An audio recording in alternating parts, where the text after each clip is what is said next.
बल्लारपुर में पत्रकारों की आवाज को दबाने की कोशिश करने वालों के खिलाफ अब सख्त कार्यवाही तय मानी जा रही है। पत्रकारों को धमकाने और डराने वाले असामाजिक तत्वों पर नकेल कसने की मांग को लेकर महाराष्ट्र पत्रकार संघ शाखा बल्लारपुर ने एक के बाद एक बड़े दरवाजे खटखटाए, जिससे प्रशासनिक महकमे में हलचल मच गई है।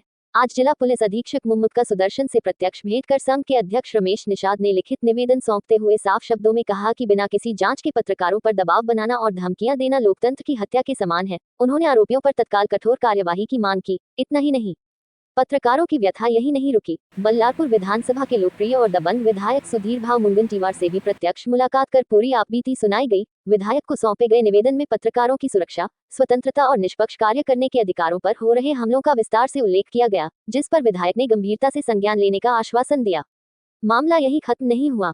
प्रादेशिक परिवहन अधिकारी चंद्रपुर को भी निवेदन देकर आलापल्ली से बल्लारशाह डिपो आने वाले ओवरलोड वाहनों पर तत्काल कड़ी कार्यवाही की मांग की गई। पत्रकारों ने सवाल उठाया कि जब नियम खुलेआम रौंदे जा रहे हैं तो जिम्मेदार विभाग मौन क्यों है। इस पूरी कार्रवाई के दौरान महाराष्ट्र पत्रकार संघ शाखा चंद्रपुर के तालुका अध्यक्ष संजय तिवारी, मुबारक शेख, शिवदास शर्मा सहित अनेक पत्रकार बड़ी संख्या में उपस्थित रहे, जिससे ये साफ संदेश गया कि अब पत्रकार समाज चुप बैठने वाला नहीं है। अब सवाल यह है, क्या डराने धमकाने वालों पर सच में गिरेगी गाज? क्या ओवरलोड वाहनों के खुले खेल पर लगेगा ब्रेक? बल्लारपुर की जनता और पत्रकारों की निगाहें अब प्रशासन की अगली चाल पर टिकी हैं, क्योंकि अब ये लड़ाई सिर्फ पत्रकारों की नहीं बल्कि सच की है। चंद्रपुर लाइव 24 चंद्रपुर जिले से संजय गुगलोत। मेरा नाम रमेश निषाद है। मैं महाराष्ट्र पत्रकार संघ का अध्यक्ष हूं बल्लारशाह का। पिछले 2 फरवरी की सुबह एक घटना हुई थी जिसपे कुछ लोग ट्रक से लकड़ा उतार रहे थे, जो मुझे काफ़ी उसमें संदेह स्थिति में थे कि भाई इतना हाइट लोड रहता है लकड़े का, आरटीओ ने कैसा क्या उसे पासिंग करता है, कैसा क्या ये करता, तो वो भी एक जांच का विषय है। तो वहाँ से लकड़ा उतारते समय जो कामगार थे काफ़ी असुरक्षित लग रहे थे। जो रोफ के नीचे से अगर लकड़ा गिरता है तो उनकी मौत निश्चित है, हाथ पैर टूटना भी पक्का है।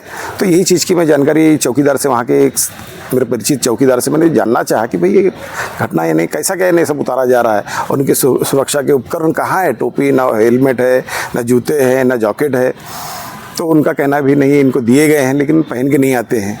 तो उतने में अवधेश यादव करके जो है राम मिलन यादव का भतीजा, वो गाड़ी से उतर के आता है और आके एकदम गाली गलौज करने लग जाता है। मुझे बोलता है, रमेश निषाद तो ये जो पिछले टाइम हमारी खबर चलाया था, मेरी माँ बहन अश्लील इन्हें गाली गलौज करना, फिर मुझे जान से मारने की धमकी देना कि भाई यहाँ कल से तू दिखा तो तेरे को ट्रक के नीचे लेके यहाँ तेरी जान ले लेंगे बोले।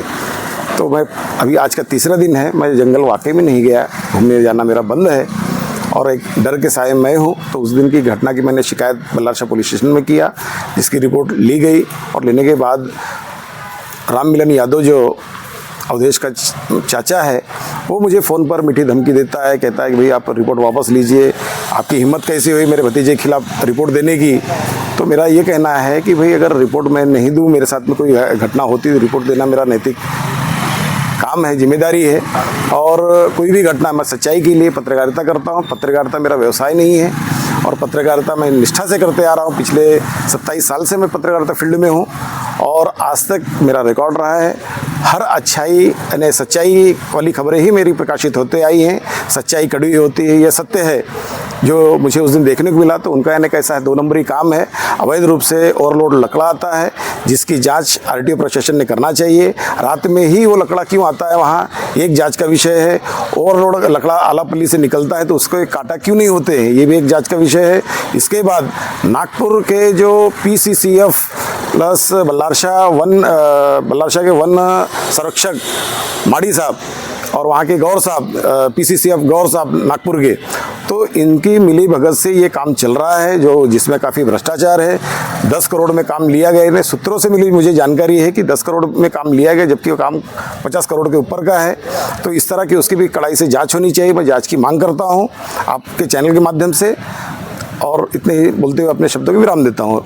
मैं यहाँ माननीय आदरणीय जिला पुलिस अधीक्षक साहब को मैंने निवेदन दिया हूँ, उसमें अपनी सुरक्षा की मैंने मांग किया हूँ, और जिन लोगों ने मुझ पर इन्हें जानलेवा हमला करने का प्रयास या धमकी दिए हैं, उनके ऊपर कड़ी से कड़ी कार्रवाई की मैंने मांग किया हूँ।